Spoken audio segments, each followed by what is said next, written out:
Good morning, children. Welcome back to e-learning classes of PN Amarsi High School.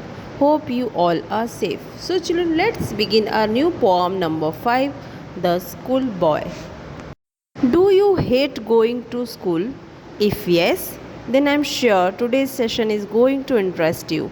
In case you are the one, in case you are the one who don't like to go to school or do not like to study, then you'll be able to relate to the poem. Today I am going to teach the poem The Schoolboy written by William Blake. In this poem, poet has very well portrayed the emotions of a schoolboy who hates to go to school. He feels very unhappy. He feels that the burden of studies has constrained him and put him to the cage like a bird. So let's start with the class today. So children, first of all, we'll know something about the poet of the poem. William Blake. He was born on 28th of November in 1757 in London. He was an English poet, painter and printmaker. He was also known for his expressiveness and creativity. His paintings and poetry are the part of romantic movement. His notable works are Songs of Innocence and of Experience, The Marriage of Heaven and Hell, The Four Joas, Jerusalem, Milton, etc. He died on 12th August in 1827 at the age of 69 in London. I love to rise in a summer morn when the birds sing on every tree. The distant huntsman winds his horn, and the skylark sings with me. Oh, what sweet company! So, children, here I love to rise in a summer morn. Here I is the speaker, the schoolboy, and morn means morning. Here the schoolboy says that he loves to get up early morning, to awake early morning when the birds are singing. The distant huntsman winds his horn.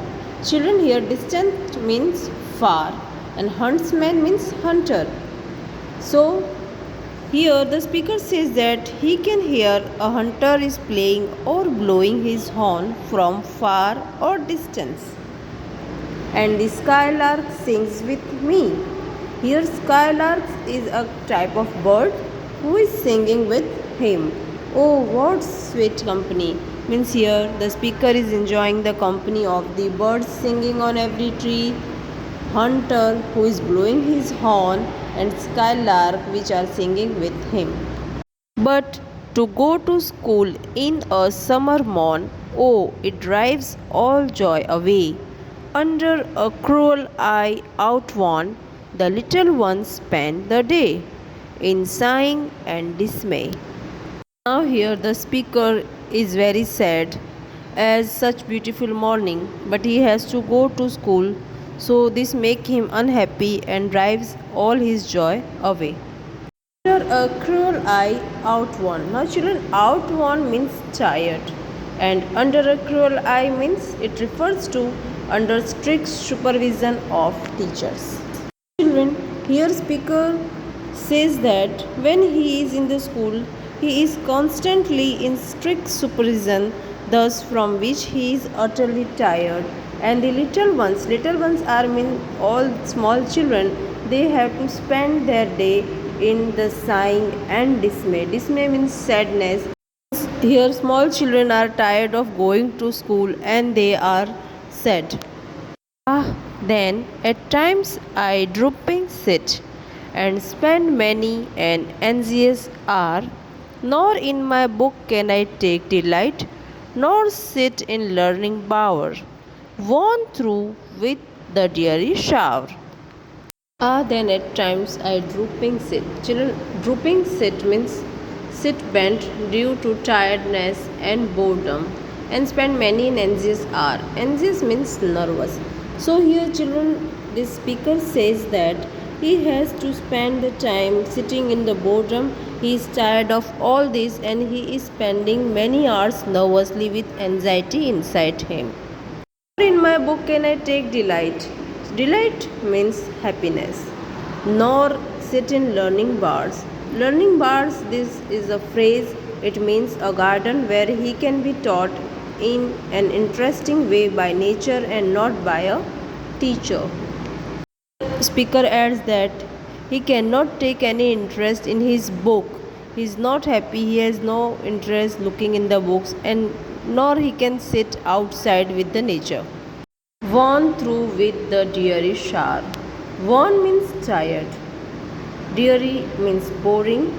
Dreary shower means boring words that are showered on him by the teacher. So he is tired of all the words said by the teacher. How can the bird that is born for joy sit in a cage and sing? How can a child when fears annoy but droop his tender wing and forget his youthful spring? So now here the speaker says that when a bird is born for happiness and joy, how can that same bird can sing in the cage? Here the speaker adds that how can a child who is constantly in fear and under the burden of expectation, how can he enjoy but he'll only droop. Droop means bend his tender wings, soft wings.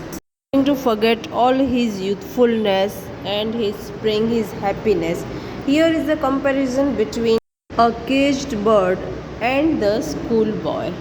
According to him, the bird which is born for joy will never sing in the cage. In the same way, when the child is under the umbrella of fear, it cannot enjoy his childhood and youthful spring. O father and mother, if birds are nipped and blossoms blown away, if the tender plants are stripped of their joy in the spring day by sorrow and care's dismay.